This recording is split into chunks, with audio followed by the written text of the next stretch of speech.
show my face to the people. What it do, sexy people? What it do? I'm Nikki Gilbert Daniels, and you are watching She Speaks Live. I'm so excited about tonight's show because I have some of the realest, most straightforward, ambitious, go getter, business builder, entrepreneurs, mothers, wives, change makers. I have some incredible, incredible guests on the show tonight. This is our fifth episode of She Speaks Live. I hope to God that you are watching it on shespeakslive.com. Please support our initiatives. I'm so geeked up. So let me stop talking so damn much because this is going to be a good one. Grab your cocktail. Cheers. I have my Cabernet storytellers. One of my favorites. Let me introduce to y'all my very first guest. She is just such an awesome sister. She has been around for a very long time in the space of pop culture. This young lady right here that I'm talking about is a pop culture commentator. She is the founder of BobbyPin.com. She's a go getter. She's got great energy. She's positive. She's fun. And at the end of the day, you've probably seen her on just about every red carpet. Give it up for Bobby Pin. Woo! Thank you for having me. I am super excited to be bringing this next lady. She is a sugar mama, or at least that's the title of her book. She is absolutely positively about to show y'all what it's all about with this new book that she's written with her co-author Trey Davenport. Y'all, let's give a big round of applause for Leilani. Woo! Hey, Yep, yep, y'all. Yep, yep, y'all. And this one right here, who is on her phone and got busted doing PR work, is one of my oldest, nearest, and dearest friends. She is smart as a whip. She is the co-author of Sugar Mama. She does PR. She done work with Gucci Man. She done work with Cash Doll. She done work with Trey. You know who else? Everybody. Her discography and her you. Chrisette Michelle. She's worked with a ton of artists. You guys, please give a big round of applause for media maven Trey Davenport. Woo, woo, woo, woo, woo! This next sister that I'm bringing to the table is a boss lady who done made a lot of dough. Yes, I love it. I first met Tamika, aka the hair diagram, on R&B Divas. Y'all done seen these wigs. Y'all done seen. It's not just the wigs. It's the fact that this woman was a sergeant in the army. It's the fact that she builds, she plants, she cooks. I'm on her IG like, damn, what does she not do? Give a big round of applause and if She Speaks Live, welcome to the hair diagram, Tamika! And finally, last but oh, certainly not least, this sister, listen, I stalked her and I was like, I'm having a conversation and I got to have you on here, boo. She is a dancer. She is a choreographer. Look, let me get just honey, her stuff is so long. Andrea Kelly is a well-known choreographer, entrepreneur, actress, motivational speaker. She's a proud mother of three kids. You've seen her on Hollywood Exes, growing up hip hop. Most recently, the Surviving RKelly documentary. Listen, she has a wonderful organization called 365. I'm sorry, 12th Round Foundation, and she does 365 awareness, which helps women and girls in colleges and local communities, and she is an advocate for domestic violence. And let me see if I could bring all of us on this mug. Is that all? That's all of us. Woo, woo! Welcome, ladies. Welcome, ladies. Welcome to She Speaks Live. I'm so happy to see y'all. And let me let you know in advance if you're talking and I tend to look like I'm looking down. It's just because I'm operating this whole little switcher platform and whatnot. I'm paying attention. I want to hear what you have to say. I think this conversation is going to be super powerful and lives are going to be changed. So let's start with a little bit of gossip. I like to start a little light. Last time we did the show with Funky Geneva, I started heavy. But this time I want to start with a little bit of celebrity gossip and whatnot. So I'm going to ask my sister Bobby Pin to let me know what's really going on in the world of pop culture. Yes, let's kick it off with our sis Amanda Seals. She's a comedian, political commentator now, and a co-host of Grill. She took to Instagram this morning to criticize some of our white ally celebrities who might talk about political things. Specifically, she came for Justin Timberlake, y'all. He posted about justice for the runner who was killed by the father and son, but he turned his comments off. So what do you guys think about that? Like, are our white allies have step in? Is that cool for them to touch a topic but be a little too afraid for any backlash or really hear who their fans are? What do you guys think? Ooh, I'll take that one. Come on, Drea. Those comments can be vicious. They can be vicious. I tell you, I am not joking. But I also think that sometimes you can't just put your toes in the water. You got to jump in. Exactly. And it's going to be cold, but you have to get used to it. And us as a people, that's our life. We just have to jump in and get used to it. So I feel like if you're going to stand up with us, or if you're going to face the firing squad with us as a community, you can't dodge the bullets. Exactly. You don't get to. Yes. That's right. Don't. That's right. That's right. That's right. Okay, so let's see. Anybody else have anything to say about that? Where are we? Bingo. Anybody else got anything to add to that conversation? I think she summed it up. I think Oh, she you summed said it you up. think she summed it up. Absolutely. All right, all All right, right. all right. So, Bobby, do you have anything else for us in pop culture that we should be paying attention to right now? I do. How do you guys feel about social media digging up old content? This week, Tyra Banks took the heat for a Woo. 15-year-old clip from America's Next Top Model where she was suggesting one of the models go get her gap fixed. Now, Danielle, I can't think of her last name. The model is now successful. She's been in New York. She's living her dream. And she did reach a compromise with Tyra to sort of close the gap, but she still maintained it. She addressed it and didn't really have a problem with it at the time, but she explained what her thought process was and encouraged women to like love themselves as they are. But how old is too old to go back and dig up some dirt to try to like cancel with this cancel culture? How old is too old? Trey, Whew. you're a publicist. What you got to say, boo? I want to hear your opinion on that. Media I mean, maven. it really depends on the source. I don't really think there is a such thing as too old.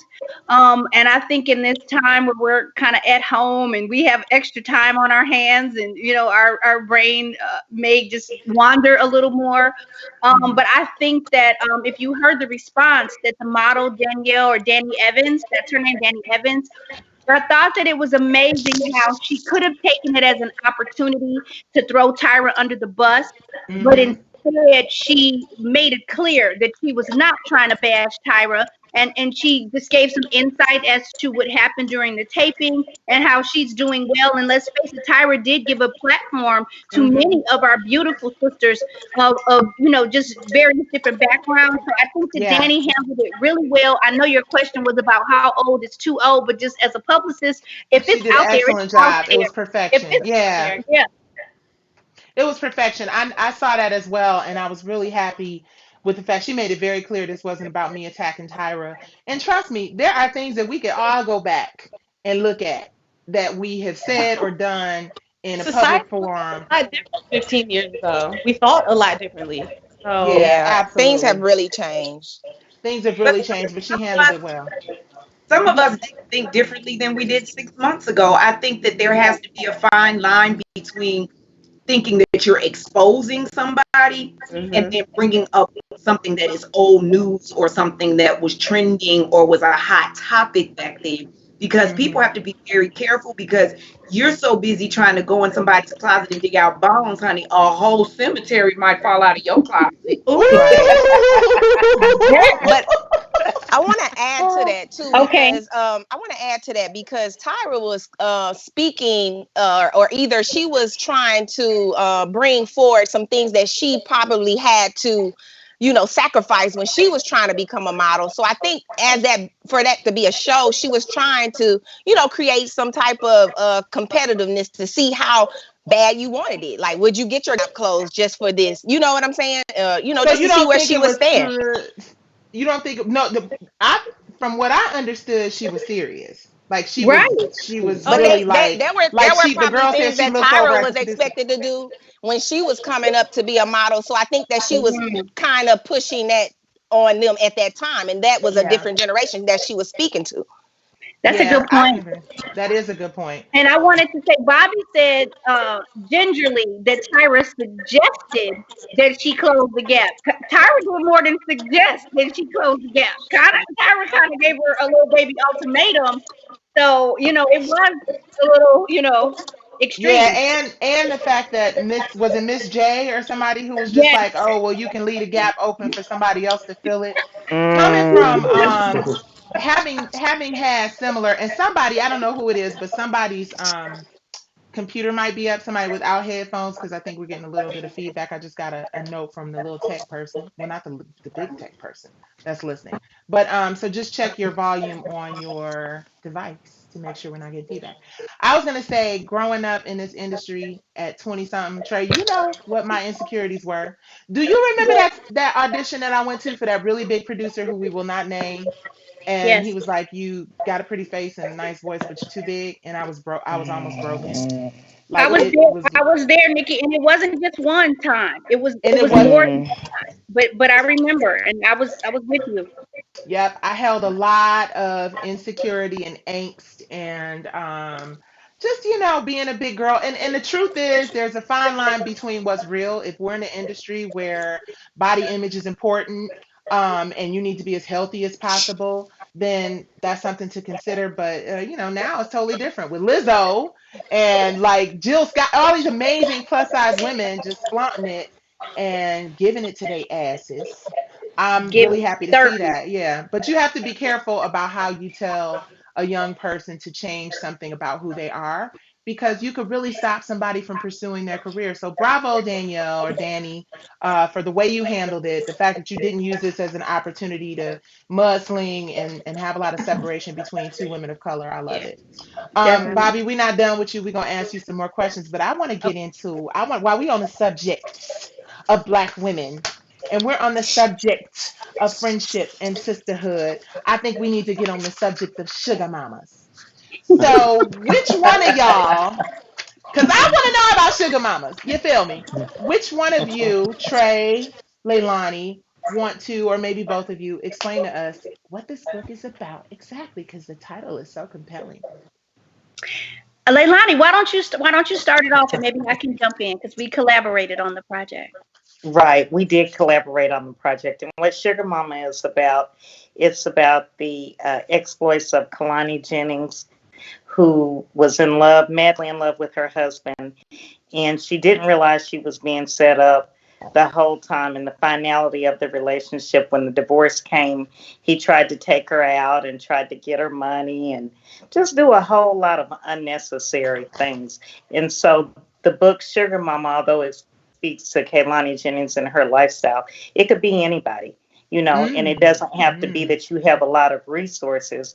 It speaks mhm. to people who have something that somebody else is just out to get or to use you for, and their intentions and motives are not what they appear to be. And you don't find that out until down the road. Okay. Well, one of the things that was really interesting in some of the information I read on the book, I haven't had a chance to read the book yet. Trey, do you want to add anything to that conversation? I'm sorry. Yeah, I just want to just amp it up a bit. I think that we're so comfortable as a society, or we're used to there being sugar daddies or guys being the ones who, pay the cost to be the boss. But there are women out there who have no problem paying. Or just spending the money. We're bosses. We make money. Look at the hair diagram over there. You know what I'm saying? Like, people make money, are Right. getting to that paper, and some of us are just naturally generous. We want to bless the person that we're with, and obviously, most of us care about having somebody who can meet us halfway at the very least, or hold his own. But in Sugar Mama, this was a woman who ended up paying the cost to be the boss, and not just for her man, but for her kids and her friends. And she just found Mm. herself kind of in a usurious position, where people were using her and taking In a what advantage. predicament? What was With that this, big word? A what? I said Spotlight on usurious. Trey. A I what said predicament? I said usurious. You Excuse me. serious? Okay, But babe. she was You being played serious? and handled, by her own children in Yes. some instances. Even though she was proud about her boy toys and her vacations and her getaways and whatnot, but she didn't sign up to be used. She didn't Yeah. sign up, to be played and taken advantage of. One thing that I noticed also in the write up is that you talked about women and how important friends are to the lives of these women, and this character has obviously either let some close friends down or some close friends have let her down. And I think that that's something that we all, as women of a certain age, can relate to. So I want to ask anybody, have you been in a situation where you've either been let down by a close friend or you've let a close friend down? And if so, when we talk about healing those relationships and really moving forward, do you think that you can really forgive and forget? As in, take the betrayal or whatever that is out of your mind and move forward in the friendship in a positive direction. Mm. Anybody want to Well, take that? sometimes I think we're caught up in the forgive and forget, and sometimes life is about forgive and move on. Mm. Mm. Everything has an Mm. expiration date, a time, and a season in your life. And I feel like if it is a true friendship, if in any way I have let you down or letting you down, then you come to me as my sister, you pull my coattail and say, you're not showing up as my friend. It's not throw the baby out with the bathwater. Now all of a sudden you're not taking calls, we're not talking. It's like, where's the dialogue, where's the conversation? Because then when emotions are involved and it's already come to an end and it's we can't Mm-hmm. fix it anyway, then it becomes this thing of, so now I'm walking on eggshells in this friendship because I don't ever know if I'm rubbing you the right way or the wrong way because you're not speaking it out the gate. So I Yeah. think that there has to be a level of clarity and transparency in a friendship, that you should be able to say, as your friend, I'm not going to blow sunshine up your behind and make you think every move you make is right. When it's wrong, I'm going to let you know. But as a Yeah. friend, also, I don't have to announce to the world that your crown is crooked. I come up behind you and adjust it and whisper in your ear, Mm. I Yep. got you. Yep. Ain't nothing like that friend that want to let the world know your crown is crooked instead of fixing it low key. That right there is a whole Exactly. nother thing. Anybody Because else some had a Right. know the situation where crown they've is either been crooked, the let jewel down? is missing.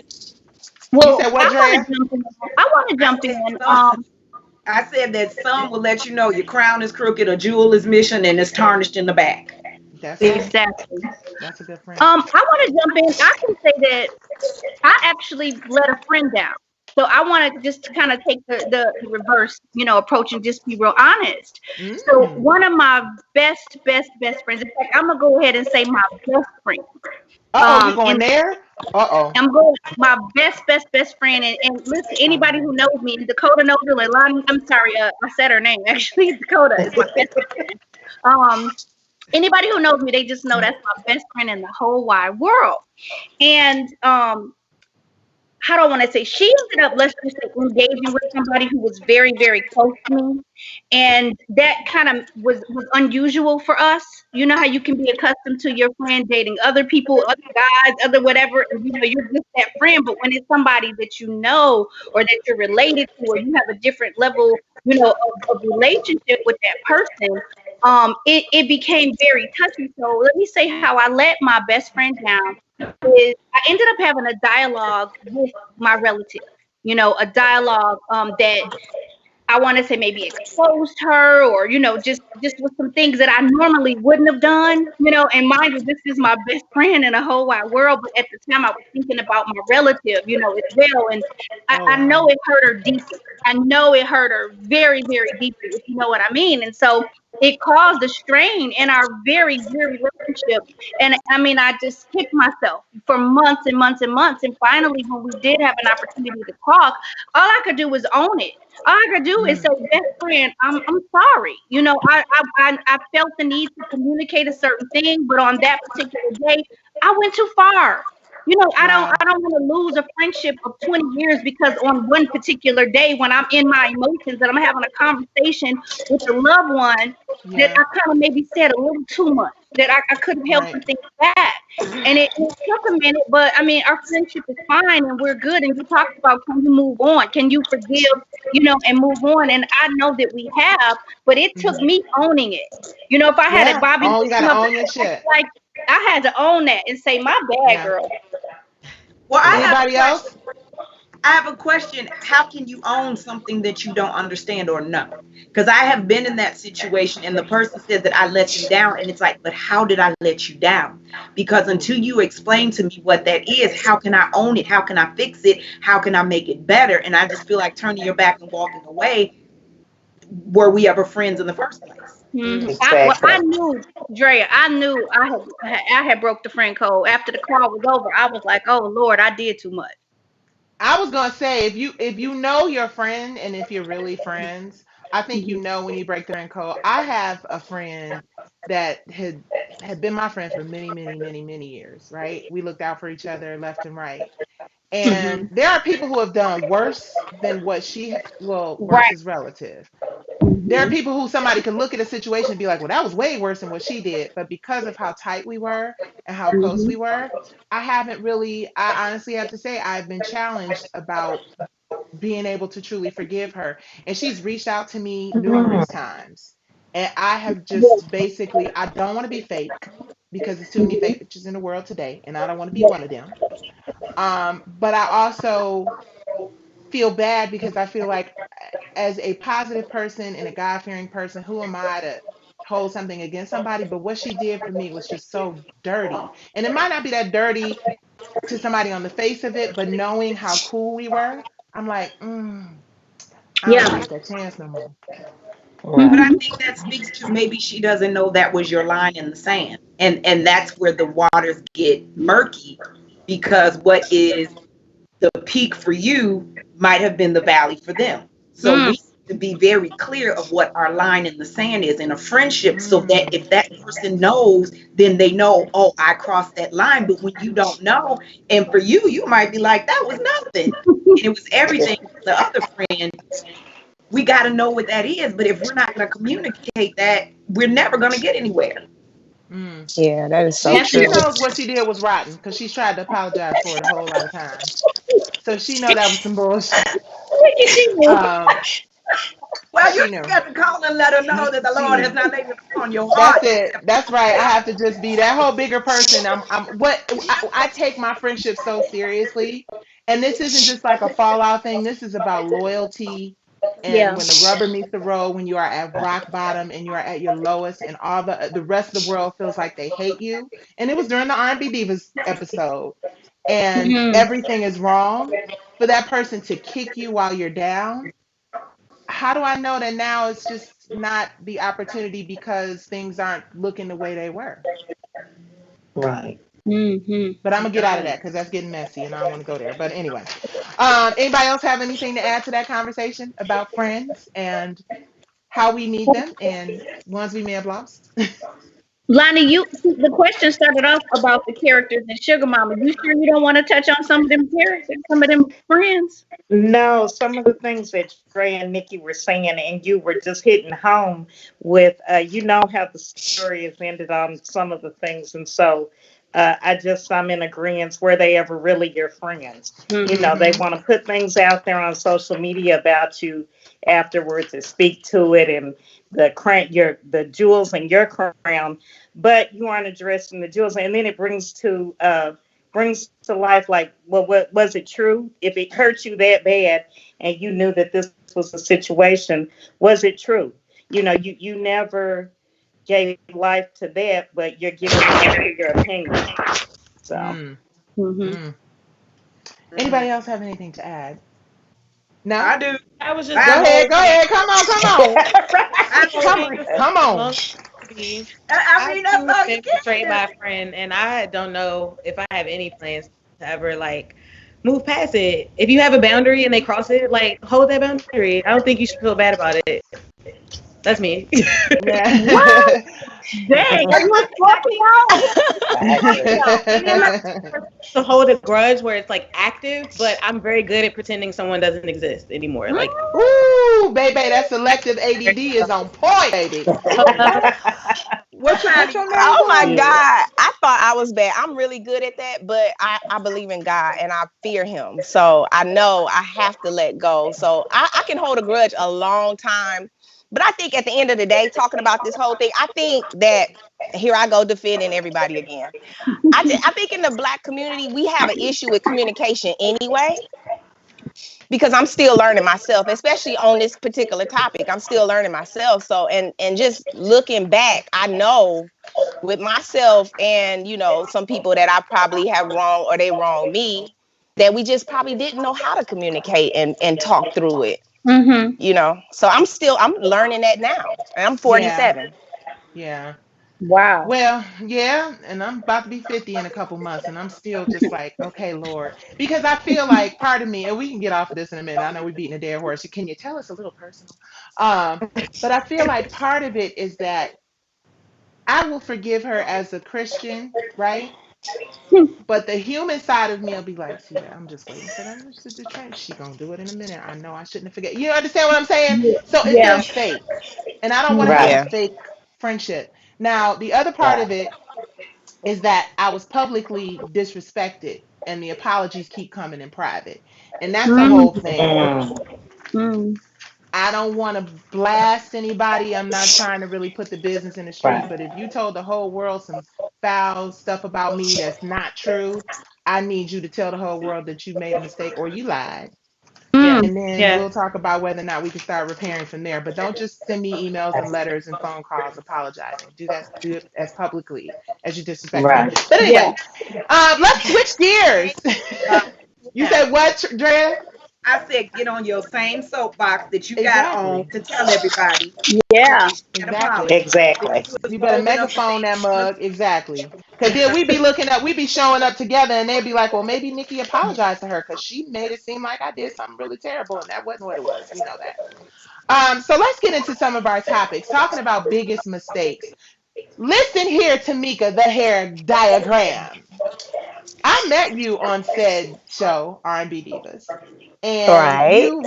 I will never forget how you were there to work on specific Kiki and maybe other specific people, but you always looked out for everybody else. And I always remember, and then you like drove a long way, like you put in the work, the time, the effort on that show. So I've probably never really had a chance to say thank you for looking out for me at those moments when I'm going to do my interviews and you're like, fix that. Let me hit that for you right quick.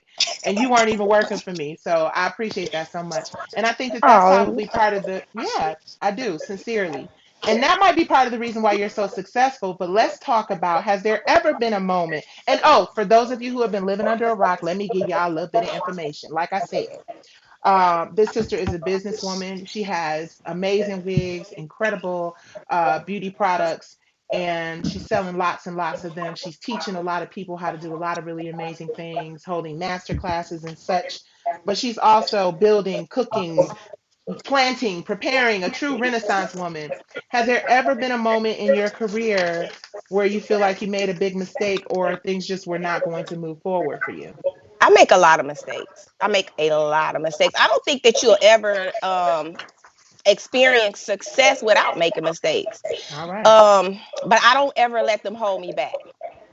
So I learn from them and then I move on. Like it's almost like, you had a plan A didn't work, I go to B didn't work, I go to C. I work my way all the way to Z and then start back over at A. But Mm, everybody is not built like that.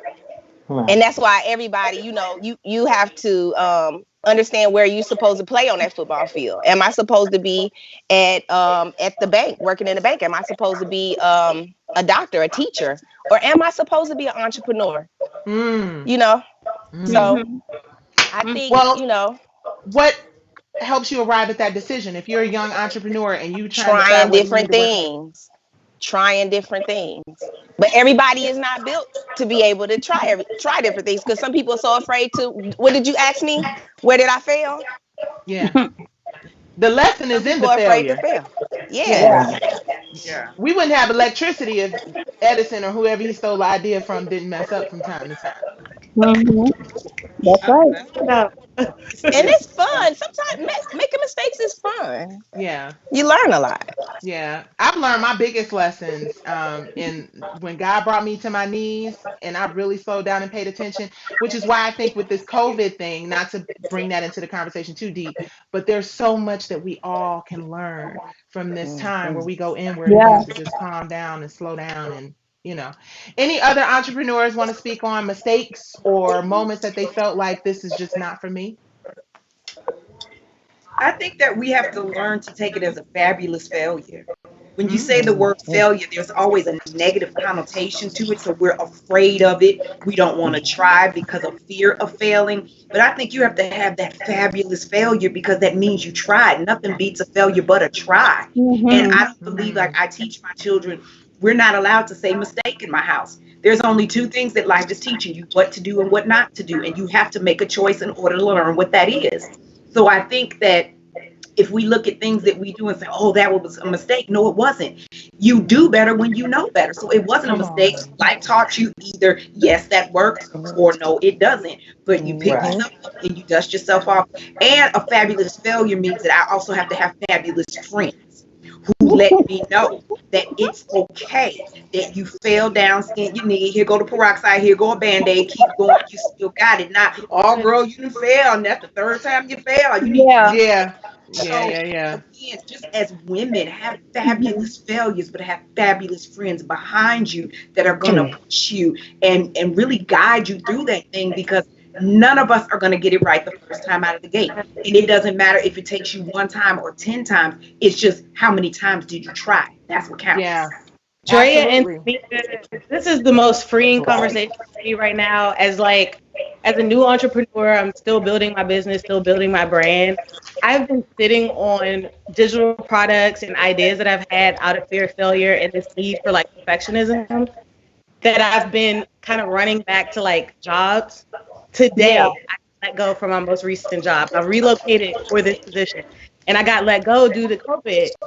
But instead of being down about it, I feel like I'm being pushed in that direction. You know what I mean? Like I've Right. been kind of running away from it, but like here's my opportunity. So Drea, you talking about girlfriends? I called my girls as soon as it happened, and we talked all day today about action plans, how they can bring their professional experience to help me get to the next step. So both of what you guys Yes. me so And deep. that's what It's not sisterhood is about. Yeah. Absolutely. Yeah. Yes. Well, congratulations, boo. God just took the training wheels off your bike. That's all. You wasn't Come on, fired. Bobby. yes, Yes. part of least, That's and And all. just hearing your words of encouragement, like that was so right on right. time. I appreciate both of y'all. Thank you. That's what She Speaks Live is all about, y'all. That makes me feel good. We making some leeway. I love it. I love it. I love it. Okay, so I have another question about entrepreneurship. How can you determine if you are a young entrepreneur? And I guess this is me just me rephrasing something that you already touched on, Tamika. But at what point should someone maybe consider another option? Is it just when you figure that you're not willing to bleed it? You're not willing to starve for it. You're not willing to. At what point? And When it's anybody not can ask. making you happy. Mm, Because at the end of the day, that's all I ever search for. Not Mm-hmm. money, Mm. nothing else. Just pure happiness. If it makes me happy, I'm going to stick it out. ooh, Mm-hmm. I love I'm that. not going to stop. I work I like an love ant, that. especially for things that make me happy. Hmm. You said That's I work deep. like an ant for things that You make me ever pay happy. I attention to love that. ants? I'm weird. Ants, No. that ant, he will travel. If you've never paid attention to an ant, I'm gonna tell you real quick. An ant, he'll travel all the way down to that hill. He'll grab that piece of whatever, that food, and he'll travel all the way back to the other hill, and then he'll go all the way back all night. And if you pay attention, he gonna do it all night long, all day long. That's how I Wow. operate And they can because carry it makes like me happy. 3 or 4 times their body weight, or something even more than More that. than that. More than Yeah. that. Yeah. Yeah, that's crazy. Mm-hmm. Yeah, I say you're going through hell, you keep going, you want it. Right. Yep. If Right. you wake up thinking about it and you feel like anything else that you do in your life is not going to make you happy, you want it. If you want to be rich, popular, successful, and dress fly, you're tripping. You should probably go get a job that's going to pay for your desire to be fashionable, because one thing about entrepreneurship is you will have more times where it will be more ebb than flow. Okay. So self-love, which is a big part of discovering what we want to do for ourselves. I've been on this self-love kick, trying to get my mind, my body, and my spirit right. Y'all, I'm driving everybody crazy with my little Daniel's fitness stuff. So Drea, Yes. you have something really exciting happening with your master's classes and wellness and self-love. And can you explain a little bit more to us about that? Well, first, I'll go back to the 12th Round Foundation is the name of my foundation, of course, and it's Domestic Violence Awareness 365, because I believe that we do not treat it like a holiday. Women are losing their lives every minute of every day throughout the year. So it shouldn't be October. Oh, let's think about it. and it's also about sex trafficking awareness. Um, yeah, self taking care of self means one thing, huge thing to me, being a survivor of domestic violence. I will not carry my abuser's shame, Mm. period. Mm-hmm. I'm not his spokesperson. I'm not his publicist. I'm not his lawyer. If you want to know my story and my journey, because what I had to learn about self care is I'm not here to satisfy the public's curiosity. I'm here to share a journey. And Come on. there's a difference. When people want their curiosity satisfied, they want details, when it happened, how it happened, where was you, what was you wearing, what you have on. They want their curiosity satisfied. When it's about the journey and healing, it's like, but how did you come out of that? What did you learn in that lesson? Right. How did it make you better? And how will it change someone else's life? Mm. So that was Wow. really huge with self healing. And I also believe that it's mind, body, and spirit. Being a dancer, a mother of three, if your body is not moving, you are not well. Even when you are Oh, in the wow. hospital, post surgery, even doctors tell you we have to get you out of the bed, get you up and moving, or you will not heal. The oxygen, the blood, it needs to move. You need to endorphins, that happiness. Like that is my thing. So being at leg days, which unfortunately because of Corona, we could not start the classes, but I will be doing online classes. I do have a sexercise class, and you heard the title right. Yes. Exercise. Come on, What? baby. I just Exercise. I What, want to what you hear talking about about this. some exercise? I What done you perked talking up. about?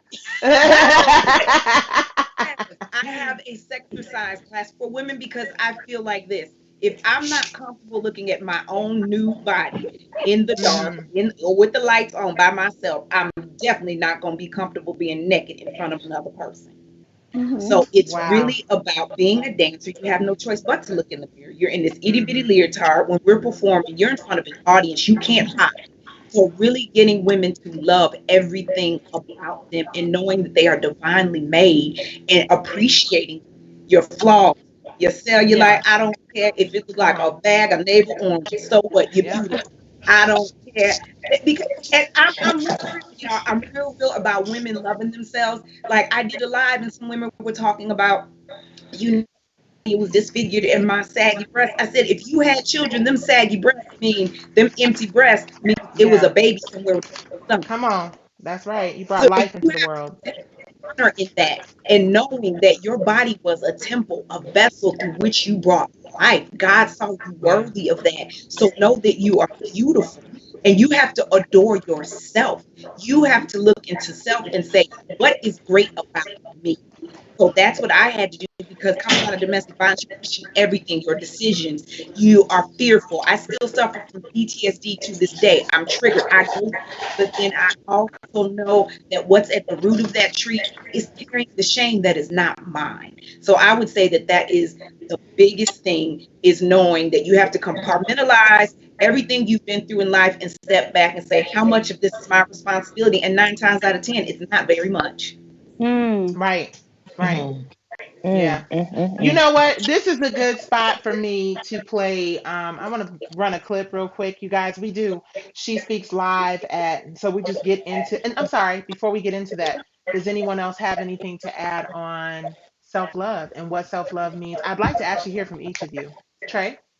Yeah, I want to say this.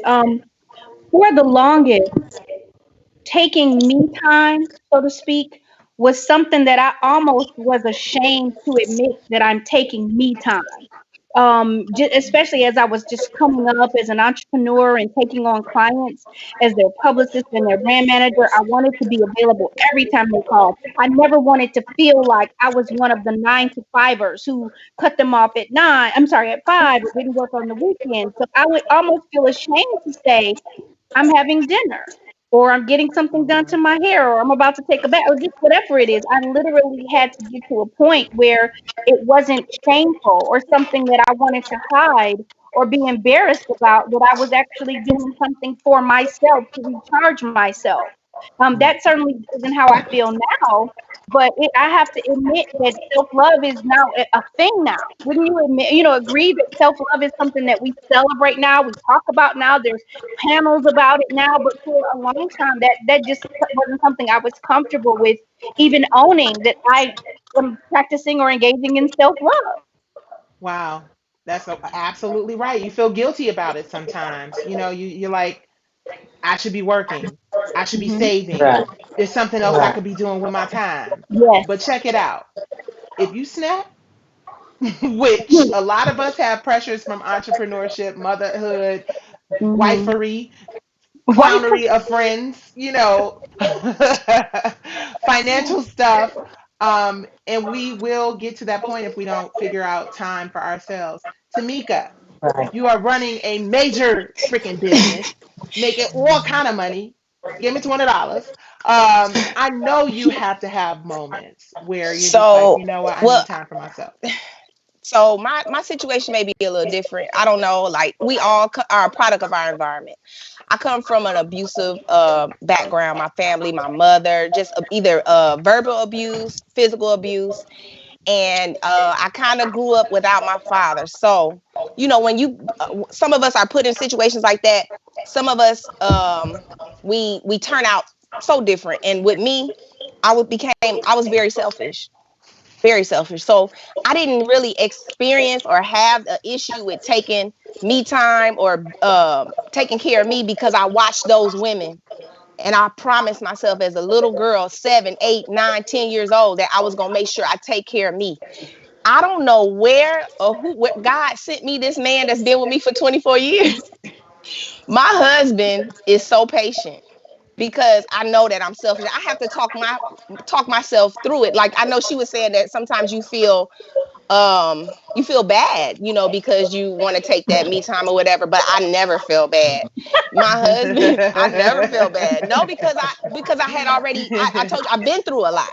So I was Yeah. going to make sure I take care of me because I watched those women, they did not. Hmm. Yeah. Yeah, so my And as a situation's a little result, you different. feel. Leilani, I take care of me. you said I take care of me, honey. Mhm. Right. Take care of you, And and that's the best advice in the world. That What way I Tamika can be take doing. care of everybody else. Yeah. Come on, right. come on. Right. And Or from an sometimes you inside. have to learn that because you think that taking care of you is selfish and you're wanting to do things that are off the radar. But being an entrepreneur is extremely exhausting, it's tireless. So it's important to take the time out for whatever it is and as frequently as you need to and not be ashamed of it.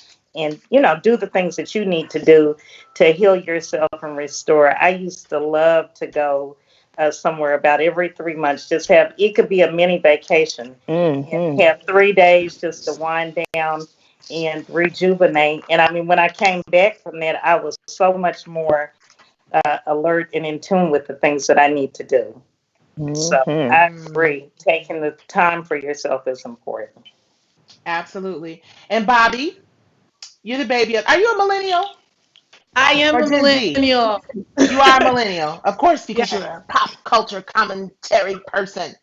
You know, So let me ask, as a millennial who is building your business, you make such tremendous strides. I see you all the time going, going, going, going, going.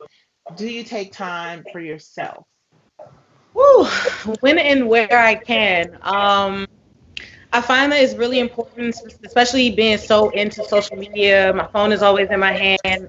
I'm always getting alerts and notifications, Apple Watch, right? Like everything is always coming for me or trying to take from me. So I find it very important to unplug. And my favorite way to do that right now is like bubble baths and Epsom salt and lighting some candles. Or I like to sing for fun. So I will go off, play some instrumentals and sing or like rap in the mirror. I don't know if you guys watch Insecure, but Issa Rae will like rap in the mirror to like pump herself up. I literally do that. So I think there are a bunch of ways to just care for yourself or even just doing a little slight beat for the day and taking some selfies. So I think it's important to, embrace That's such a millennial self care moment. I'm just gonna do a slight beat. whatever. Like, You gotta do it for the gram sometimes. But it is a great excuse to just remind yourself that you're worth it and you don't have to wait for a special occasion to get dolled up Right. and like take care of yourself. So, girl, take care of yourself. Have Take fun. care of yourself. So I Right. have, while we're on the subject of millennials and pop culture, and I'm gonna talk about this before we get into. I got some questions for my sister Drea. She's probably gonna be like, "None of your business," but we're gonna get into that. But before we get into that, Bobby, Mhm. What do you think the disconnect is between Generation X, 90s, 80s, real grown ass people, and millennials and Gen Z?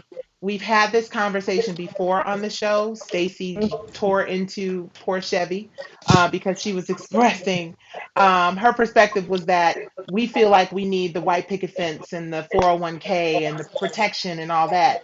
And millennials are more like, you got to live in the moment. You got to work for yourself. You have to do what you're passionate about. You have to just go for it, risk it all, right? And Yeah, I think both of those are true. What's your perspective on that? that is so interesting. I feel like I've shown to my family, who's significantly older than all of you here. It took a long time for them to come around to understand like what it means to be a blogger, right? Like to this day, I really don't like that term because I am a journalist. I do have degrees, but the platform is a blog. So defending what that is and the business value that that has been a challenge, particularly to the older generation, because they don't get it, right? If you don't work for a newspaper, like, then you're not doing it. So I remember my family encouraging me to be a teacher or to find other ways to earn my money, and I've really stuck it out. Like you said, Nikki, I appreciate your love and support all the time. And I've earned their respect, and that means so much to be able to win them over and just show them that like there is something to this, there's value to this, people take pride in this, and it's lucrative. Like you really can make money. Hmm. I want to clarify something though. I personally don't feel like millennials and Gen Z even get each other. Like they are, those are the people You that said you really, don't think millennials and Gen Z get each other. yeah, even we have a disconnect.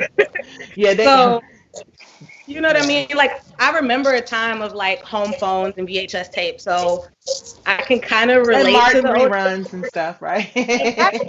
Listen, I remember when they were new, Nikki. Don't do that. Right. Okay. But Gen Z, you know what I mean? Like they don't know a world that's not social media and your image. You know what I mean? So in that sense, I guess I get the difference, right? I just turned Yeah. 32 2 weeks ago, so I'm starting to sound like my older cousins or like my aunts and stuff. So it's an interesting Yeah. position. Well, we're all learning through COVID that it's all going full circle, honey. We gonna, like I said on that last She Speaks Live, we're gonna have to start learning how to plant vegetables in a minute. Because if Oh, these it meat is. packing companies keep going, it's a lot going on. But we're not gonna talk Mm-hmm. COVID tonight. But I do want to get into a very serious topic. I'm gonna give us a break so we can go pour some wine real quick. I think we're gonna have about 3 to 4 minutes while I run this clip. So, ladies, freshen up, get you a glass of wine because it's about to get very real and very deep very quickly. Because domestic violence is something that has plagued our communities for a very, very long time. And not just our communities, especially now during COVID, it's really big. So, I'm going to play this and then we're going to talk domestic violence, some of Drea's initiatives. And yes, I do have some questions about her past and but all out of love, and I know, like I said, she'll let us know what she wants to say and what she does not. So if you have questions after this clip, be sure to come back. This first clip is a conversation between Kiki Wyatt, I believe. I hope that I can get this clip to play. Kiki Wyatt and Sarah Stokes, and it was during, let me see here. Is that it? Nope, that ain't it. See, I'm doing too much. Y'all bear with me because we Our live. topic tonight is when love hurts. And joining me in the VIP section are women I have a tremendous amount of respect for and I admire so much. Women who know more about the pain and the horror of domestic violence than they should. Tonight we're joined by acid attack survivor Christy Sims and my sister and R&B Divas co-star and domestic violence advocate Kiki Wyatt. Y'all give it up. Y'all give it up for her. Now, I'm going to try to convince Kiki to bless us with a performance that's going to penetrate our soul. But please help me welcome these amazing ladies to She Speaks Live. It's good. So, Christy, I am going to start with you. First of all, thank you so much. I met you at Dorinda Walker's Protected by Purpose, which was an amazing panel discussion. And I could not believe your story. It blew my mind. So can you share with our viewing audience what happened? So I am a survivor of domestic violence and acid attack. 6 years ago, April 28th, 2013, I was in a relationship with a guy, and I told this guy, only thing I can think, people always ask, why did he do it? Why did he do it? The only thing I can think of is I had told him weeks before that I did not want to get married. We hadn't argued or anything. He just happened to be at my house that particular weekend. Beautiful Sunday afternoon, in this great mood. We're getting along just fine. And I'm just in the kitchen or whatever. He calls me to the bathroom in my house, and he asked me to bring him a towel. As I'm coming down the hall, I see just this flood of water, and he's holding a bowl of, at that time, I didn't know what it was. I found out later it was acid.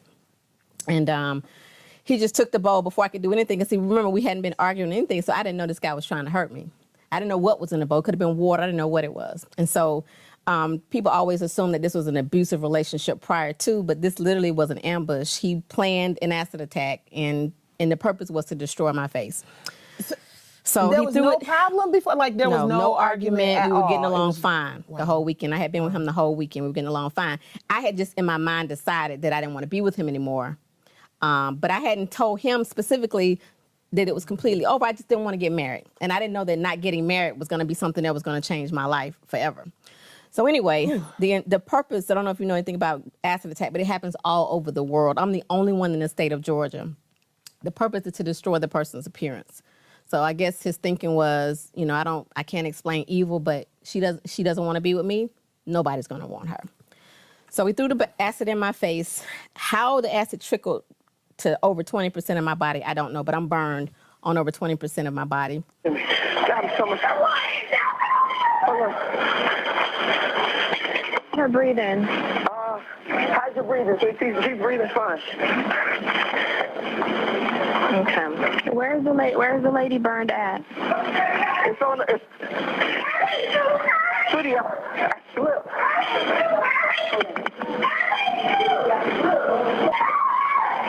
Andrew.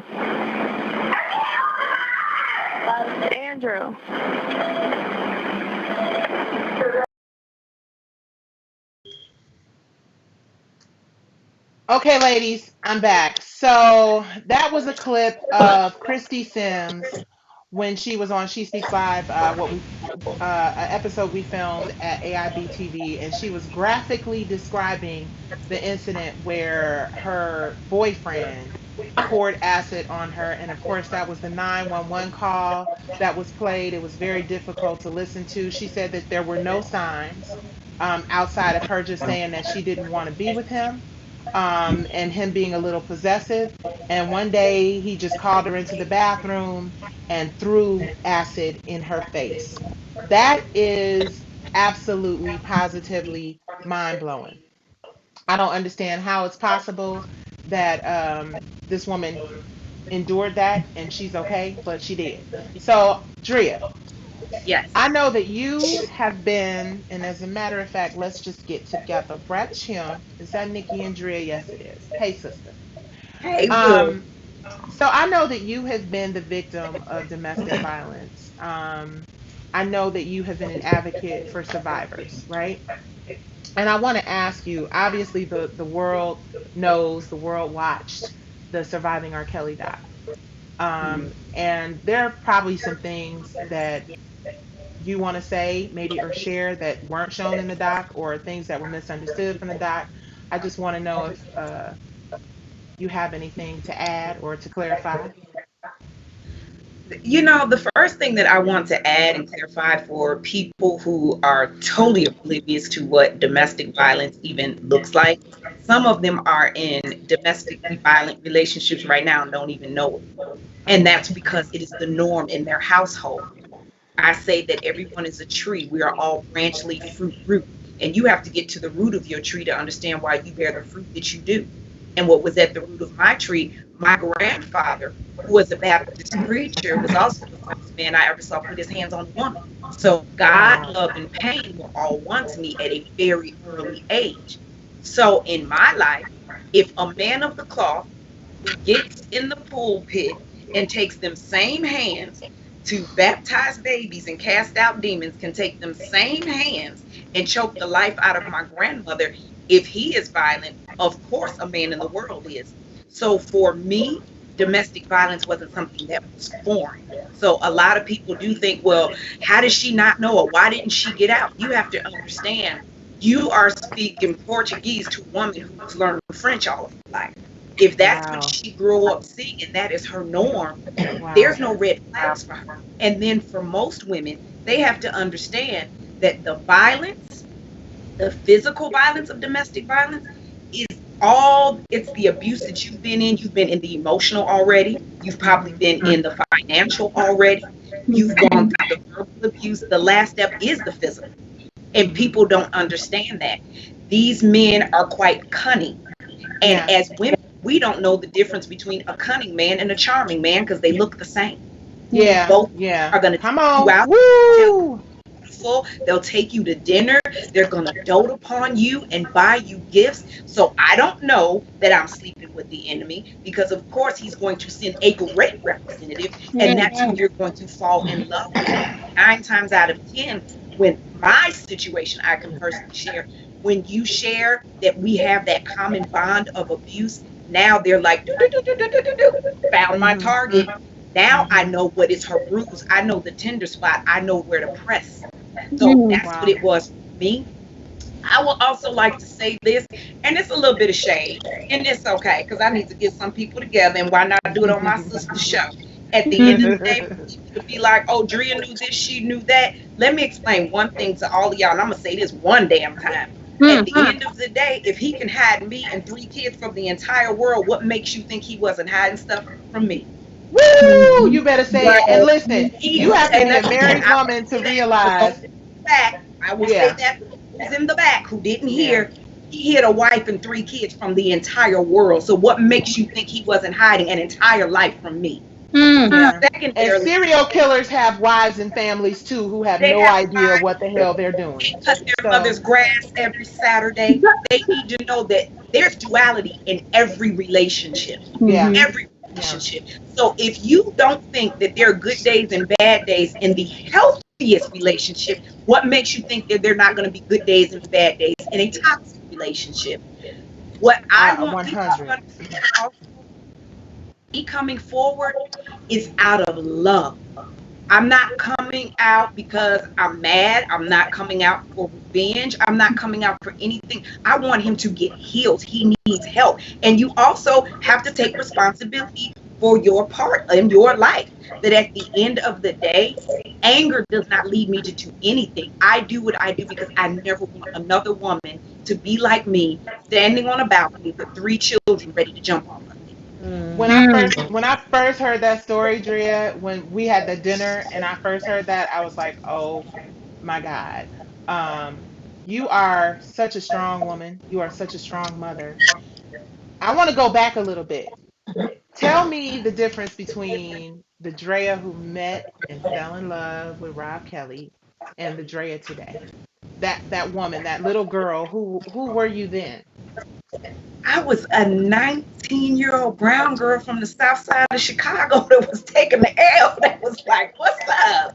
I walked the alcoves. I knew about Popeyes and jalapeno peppers. So for me, you're just discovering.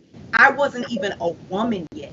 And I think that people get that misconstrued. They think that, oh, when she started dealing with him, she was well aware. I didn't even know about my life. I wasn't even aware that this was toxic because I hadn't done the work. I hadn't been in therapy yet. I hadn't had a talk with my family to find out, wait, my grandfather, that was wrong. That wasn't supposed to happen. And that's what Come on. abuse is. Yeah. So you're totally unaware. And people, for some reason, have this judgment that comes with women who go through domestic violence that, well, it must not have been that bad. Sweetheart, let me tell you something real quick. Again, for those in the balcony in the back, there's no such thing as beautiful abuse. Wow. There's no such thing Woo, as that's deep. Yeah. abuse it's no respect for a woman. It doesn't matter if you're rich, you're poor, black, white, educated, uneducated. It can happen at any time, in any place. And it is the most devastating thing people go through. And I think I went through every phase of it, from the emotional, the physical, the financial, the psychological, the sexual abuse. That is very difficult to come out of. So for people to quick to throw daggers or victim shame and victim blame, That's the number one reason Yeah. why victims don't come forward. Because Yeah. again, like I said earlier, they want me or the victims to carry the shame. And you shouldn't be asking me why I stayed. The question should be, why is the abuser doing what he's Why is doing in the the first abuser place? doing it? It's crazy. You know what's interesting is That's right. 100%. The reason I am so super passionate about women surviving domestic abuse and sexual abuse and all of that negative shit that we have to go through is my mother, God rest her soul, was the victim of sexual assault at the hands of my grandfather. He was a very sick man.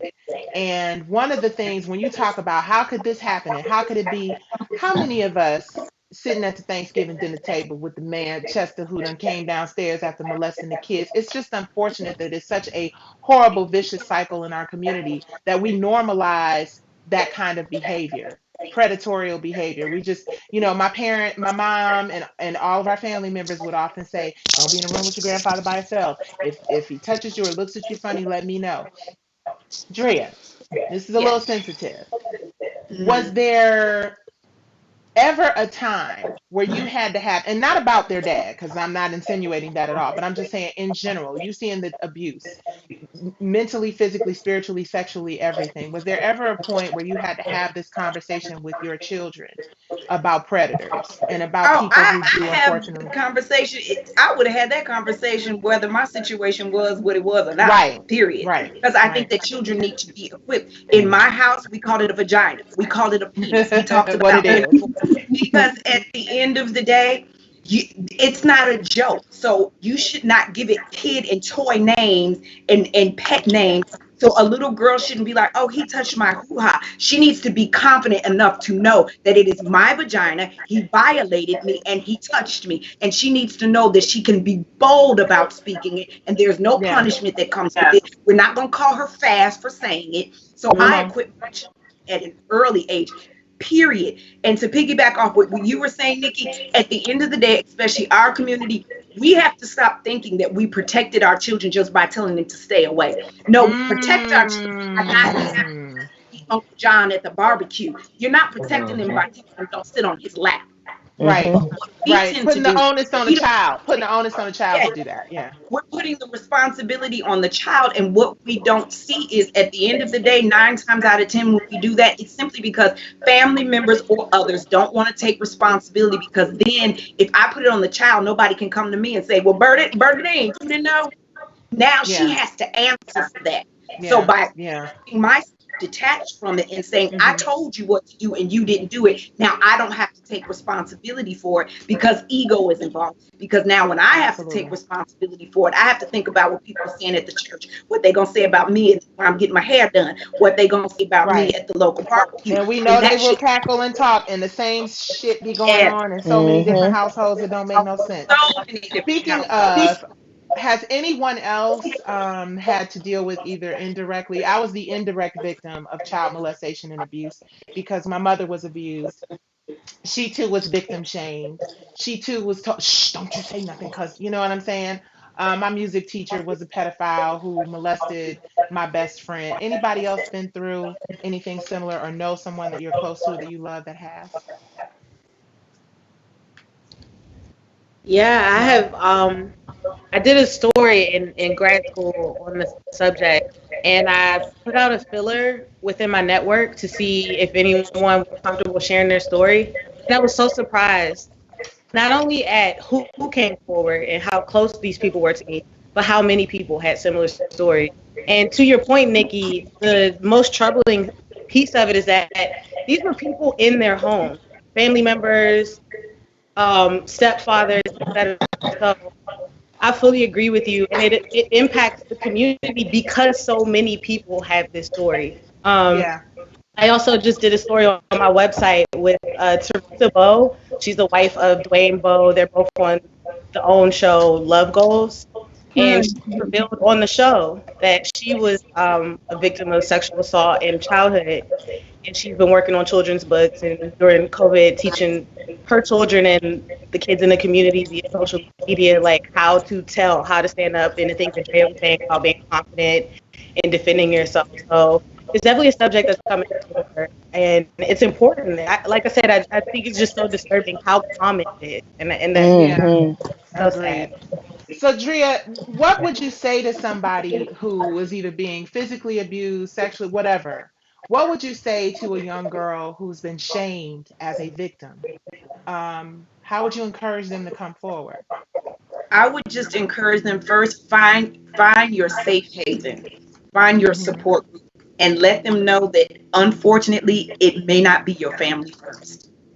And that's a hard pill to swallow because we often feel like I want to run to mama, daddy, my aunts, my Mhm. uncle, my grandfather, and it may be those very people doing it. Sometimes you have to go outside of the home to even find safety, but to let them know that it's okay. You're not betraying your family by doing it, because that's another thing that we're taught in our community. We don't air our dirty laundry. We don't talk about what's going on in this household. It Oh, stays in Yeah. this house.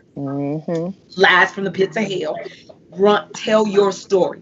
I will say yeah. this, it's a quote that I have, that there's no expiration date on your story and no time limit on your healing. Don't let anybody tell you. I don't care if it happened when you were 10 and you can't find the strength and courage to speak it till you're 50. There's no expiration date on that story. I don't care if it takes you to your last breath to work on that healing. There's no time limit on your healing because you're always evolving. Take fear with you. That's the one thing I will tell them. You're going to be afraid. You're going to feel like you don't want to speak it, but as soon as you speak it, you give freedom life. Silence Hmm. is what kills it. That is going to be Absolutely. your power. Silence And kills. They say, Shanti says, silence is shame. silence, it is. Yeah. And I would tell them this, and this is for anybody who's going through anything traumatic in life. When you go to the doctor, and I'll make it sweet and short, when you go in and you're in pain, the doctor asks you, what is the pain between 1 and 10? The nurse then comes in and she gives you pain medicine. The doctor Mm, comes back and says, how are you feeling? You may be at a 5 or a 6, and you tell the doctor, I'm at a 5 or 6. What's the only thing that didn't change? wow. The source of your pain never went away, the intensity did. And that's what abuse is like. That source of that abuse may never go away. And that's going to be something that you will deal with to the day you die. But the intensity of the pain, the intensity of the abuse, the intensity of the struggle will dissipate. But you have to find your voice. And you say it trembling, shaking, crying, scared, and keep going until you find that one person that goes, I believe you, because one becomes That's two, right. two That's becomes all. Yeah. 20. That's all you need. And I would tell any young girl, every day you look in the mirror, no, you do not deserve anything that happened to you. It's nothing you did. It's nothing Yeah. you said. It's nothing you wore. It's nothing you watched. That is someone else's shame and someone else's sickness, and healing is on the horizon. Yes. Yeah, it's a shame how people treated you. I want to say shame on anybody who victim shamed Drea or any of the other ladies who came forward. I know personally, it just takes a lot for people to come forward because you already know. Sarah Stokes to this day, um, we did a documentary in 2017, and it's just been really hard for her to process her life still. And there are moments where she wants to speak about it, and then moments where she pulls away from it. And I just want us to all continue to lift her in prayer because I've been being patient because it is her story. But she's afraid. There was the whole, well, nobody cares. We did the documentary, no one's interested, nobody cares. As much as domestic violence and all that is associated with it impacts our community, it's unfortunate that it takes a back seat to the ratchet shit. But Drea, I want to get a little juicy, and I got to ask you a little juicy question that I always wanted to know. So I'm going to ask you because I know that you're going to answer it and you're going to tell me what's really going on. Do Yeah. you think, okay, we all know that your ex-husband is in jail, and like I said, I'm not going to get into all of the technical parts of what it is for and all that other stuff because the world knows. But do you think that the entertainment industry added to the dysfunction and eventually, some of the decisions that Rob ended up making added to, because I think we all make our individual choices. Do you think the entertainment Oh, industry added to that? definitely. Like, let me say this too, Shay. For those who say, why is she just now coming forward? I was very clear. I was not only going up against my ex, I was going up against a machine. I'm going up A against a record machine. company. You're Yeah, going yeah. against producers. You're going against lawyers. You're going against marketing agencies. It's not just me going up against, oh, Mr. Jones who lives down the street. Right. When I did have my restraining order against him, for those of you who think that I did it, you don't do your homework. When I did, it was a statement made on my behalf that I did not make. But at this time, he was still with his record label saying, they're working out their differences. That wasn't my statement. In the end of the day, I don't care what your personal life is. He is two things. He's a person and a persona. And that record Wow. label and that machine cares about that persona. They don't care about the person and the personal life and the kids and the domestic violence. We need you to be out here selling out concerts, doing videos, and making us money. So we need her to be quiet because that is a tarnish that we do not need. So for me, I will say definitely at the end of the day, I'm at home being a mother. He's one person. He does not have a doppelganger and he does not have a twin. So you had to have somebody. If you in the house being with me and kids, somebody was picking people up from the airport. Somebody was booking airline tickets. Somebody was pulling people in and out backstage while you hugging and kissing babies. Somebody got groupies going in and out the back Somebody was door. enabling. Yeah, I get It it. is a team. It is a team. And for those who would like to say being a wife is an enabler, that's as dumb as saying Miss Jones, who didn't know her husband got a whole nother family down south, enabled him to do it. Right. Wow, right. Do you recall the first time that you realized something was wrong? Like you like, I mean, of course men do shit, right? But the first time where you were like, yeah, nah, this ain't no. Do you know the first time that it was a real realization for me was the day I tried to jump off the balcony? Because Oh I my always God. justified I'm not that girl because in our minds, domestic violence looks like a scene out of What Love Got to Do with It. If you're not running down the street covered in blood, hollering and screaming, it's not domestic violence. We don't think that emotional. We don't think of the psychological. We don't think of the sexual. There are things that I had to come to terms with during a lot of counseling. I wasn't even aware that there was a thing called spousal rape. As women, you just think you have sex with your husband, whether you want to or not. He's mad, he's angry, but anytime you are coerced, it's through intimidation, having things thrown at you, being choked during sex, forced to perform sexual acts, even if it's your husband, that's considered spousal rape. That too is a crime. But women, we are not equipped with this information. So it's very difficult to even know what it is because we're blinded. Yeah. And of course, shamed when you say something. All right, I'm gonna ask you this, Oh, and you could be like, "Bitch, you crazy." Even shame. When after I all of, go ahead. I'm sorry. Was somebody about to ask a question?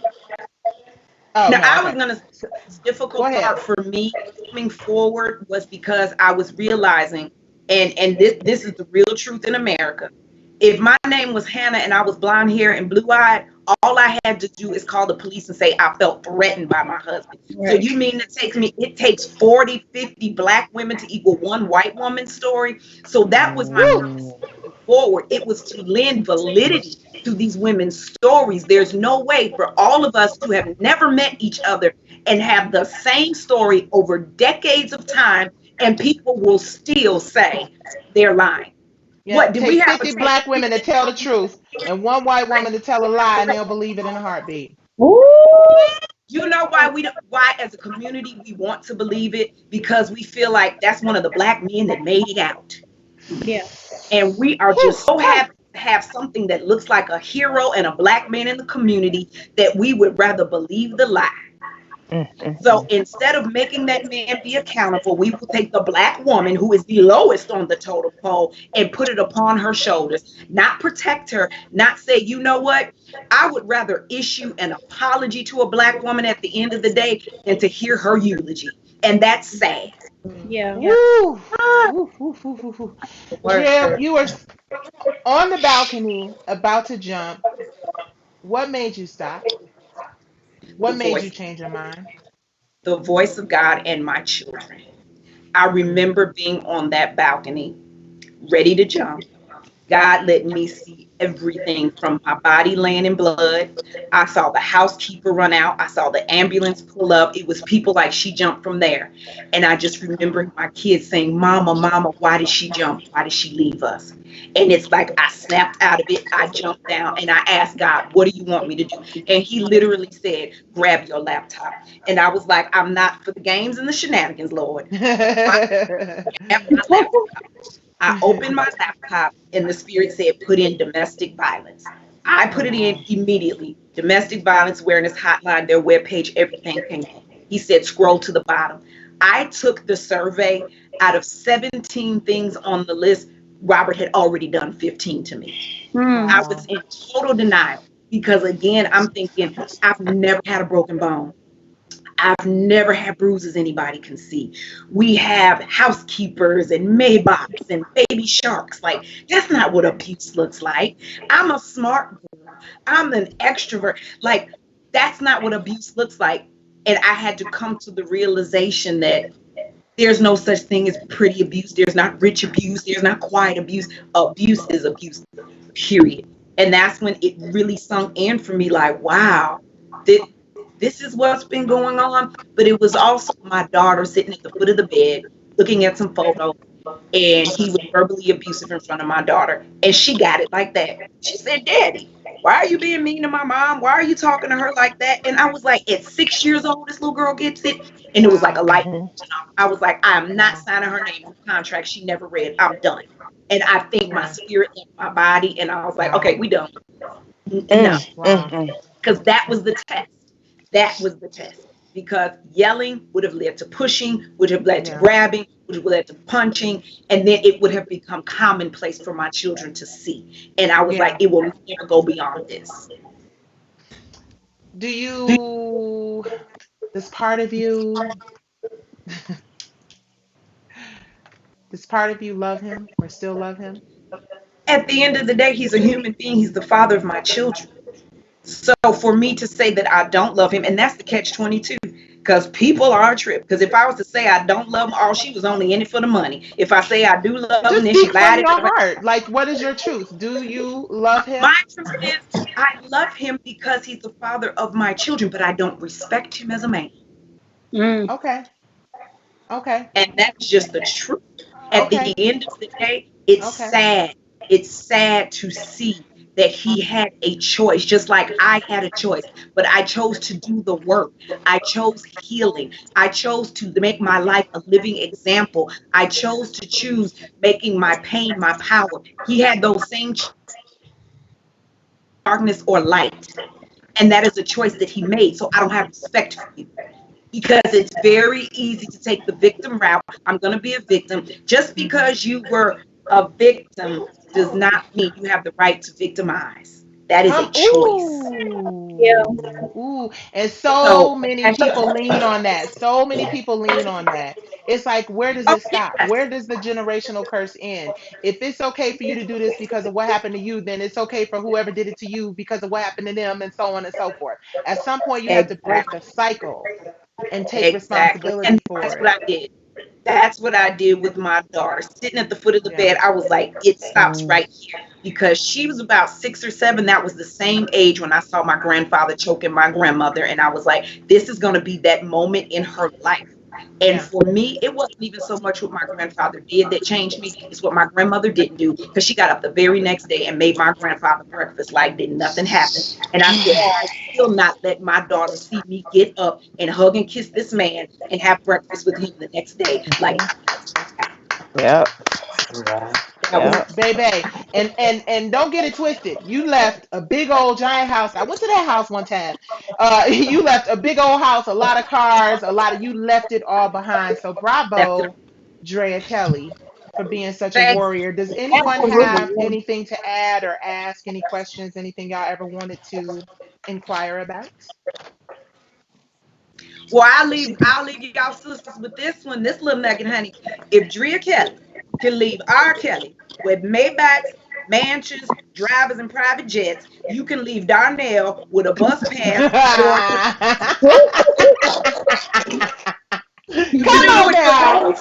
Come on now. And that's a big deal. You guys do not understand how big that is. If Drea Kelly can leave R. Kelly, Maybach's money, children's father, royalties to inherit all kind of stuff, you can You, lose what's his you name? can Leroy? done it. You can do it. You I don't love have it. to be Okay. on a podcast. You can do it. This conversation is so damn good, y'all. Oh my God. I hope that you guys are getting nuggets from this. I hope that you are understanding that these women are powerful and speaking so much life and so much information. I want to ask each of you a question. We're gonna wrap it up. I hate to wrap this up. Dre, we're gonna have to have a part two because it's just not enough Yeah. hours in a day. But I want to ask each of you, uh, if you could tell your younger, it doesn't even have to be younger. If it was a period a year ago, well, yeah, I guess if it was in the past, it would be younger. So, if you could ask the younger or tell the younger version of yourself, the younger, more insecure version of yourself, one thing, what would it be? Anybody? I'd say go for it. You are good enough. You are pretty enough. You are funny enough. You are smart enough. And there's nothing anyone could say or do to change that. God chose you to be fearfully and wonderfully made and live in that. Good one. For Leilani, we're gonna sure. go in order since nobody's volunteering. Okay. Jelani. I would add to that that you're more than enough, and your journey is your truth. Walk your journey. Live your best life every day. You don't need a Okay. reason to celebrate. Hmm. All right. Banya, Banya. What would you say?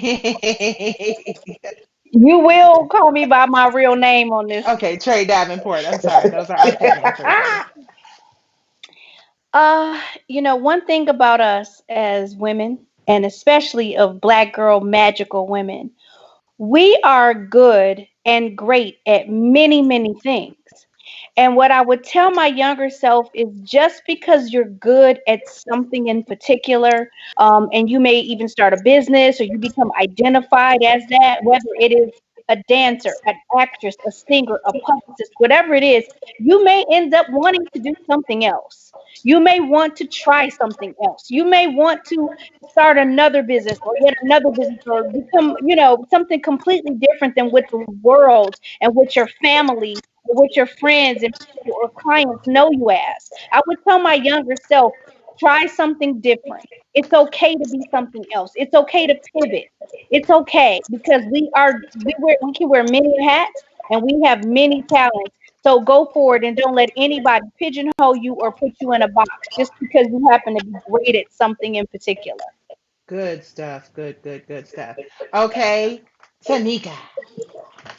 So for me, I think looking back, I would tell my younger self to slow down, take your time. You don't have to be first, so you can take it all in. I think I missed a lot of things Mm. because I was moving so fast. That's what I would Mm, tell myself, to slow mm. down. Slow down. That's good advice. I would probably say the same thing to myself. Andrea, you've hit us with so many great nuggets. Yeah, I would tell my younger self that you will get cracked, but you're not broken. I would tell my younger self I that got you're the not teacher. okay, but it's okay because one day you will be. Mm. Wow. Wow. That is amazing. Well, I would say to my younger self to just be faithful and move forward with optimism and passion and love and fearlessness. Mm. And I would say read everything, even though your ass don't like 40-page contracts and whatnot, but read everything and it's gonna be all right. It's gonna be all right. You're gonna learn from your bumps and your bruises, and those are probably gonna be the biggest teaching moments of your life, the mistakes. So it's been an hour and 30 minutes. And I don't know what happened, but the stream on She Speaks Live, babe, were you able to see SheSpeaksLive.com stream? You were? Okay. Well, some people haven't been able to access the stream, maybe because everybody was trying to get to it.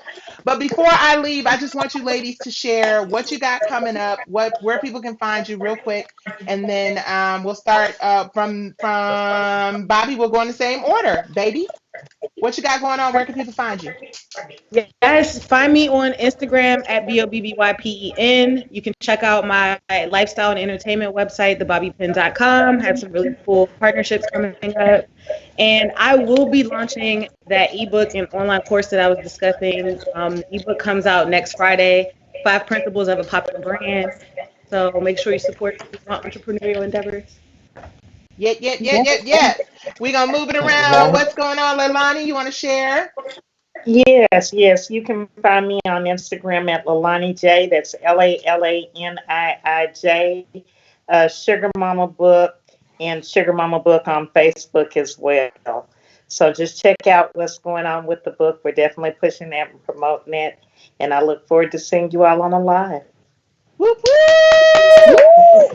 Travion Davenport, co-author of that fabulous, amazing. Okay, here we go. What are we doing? That's Drea. We're trying to get to Trey, and Trey is at. See, now stuff is starting to act crazy at the end of the broadcast. There she is. All right, Trey, You see me? Okay, we thank you, got you. Nikki. You can find me, of course, on all social medias at Trey Davenport, TREA Davenport, and also TreyDay.com. I will be along with Leilani on our virtual book tour. We do a series called Cocktails with Leilani on Sundays and Tuesdays. Tuesdays we're on Instagram at Sugar Mama Book. Sundays we are on Facebook at Sugar Mama Book as well. I'm also working on several other CD projects, content creation, PR for different clients. And thank you, Nikki, for having me. And I appreciate being here with all of you. Absolutely. All right, let's get to Tamika. Tamika, what do you have going on? Where can people find you? Okay, so everybody, you can follow me on all platforms. It's the Hair Diagram, Instagram, Twitter, Facebook, Snapchat.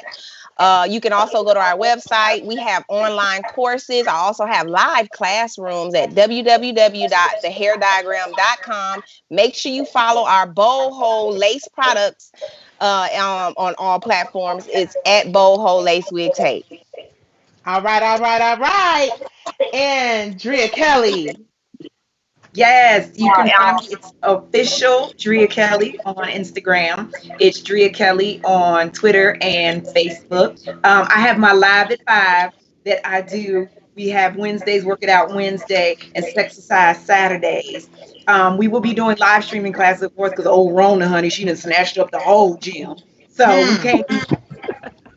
So we will be doing those classes live streaming. Just go on to all my platforms. I usually put up my dates when I'm speaking. Right now, that is my baby, traveling and touring internationally, domestically, just talking about domestic violence awareness and making sure that women of color have a voice. Yes, indeedy. Well, I want to say personally, let me see. Can I get to me? Okay, I can't. Let's go to 6. Bingo. Up, that ain't me neither. Where we at? Let me try to add me. Okay, I can't even add me. So all you hear now is my voice because for some reason my camera is out. But I will say thank you, ladies, for being so transparent. Thank you for sharing your stories. Thank you for sharing inspiration. Go out and get Sugar Mama books. Follow Drea Kelly and get your master's class in your empowerment and motivation. Buy from the well, buy from everybody, but purchase your stuff from the hair diagram, and of course support this young beautiful millennial sister who's got such a great positive spirit, Bobby Penn. She keeps us as informed of what's going on in pop culture. So I'm sorry that I can't say goodbye to you guys and you can't see my face, but thank you to everyone on Facebook, on SheSpeaksLive.com, on YouTube and Periscope. Thank you guys so much for watching and supporting. And we gonna go out to my sister Kiki Wyatt because she's a singing fool. And I just Yes. want to Yeah. add this little She Sings Live segment for the gods. I feel Let's like it's see. so appropriate for me to ask my sister friend, Kiki Siobhan. Don't tell tell my whole government. To give us something, just a little something, something. Can you give us just a little something, something, sister friend, please? Just a little something. Okay. Thank you. Why you always do this to me? Because you can sing your face off, and I love And you. so can you. So. Well, okay, but it's on you right now. So we're going to harmonize. Oh, you going to put me on the spot. No, because I can't harmonize the runs you're doing, Kiki. So I just won't do no try to run. sing. You gonna run. I'm listening. Why should I feel discouraged? And why should the shadows come? And why should my heart be lonely and lone? For heaven my home. When Jesus is my portion, a constant friend is he, for his eye is on the sparrow,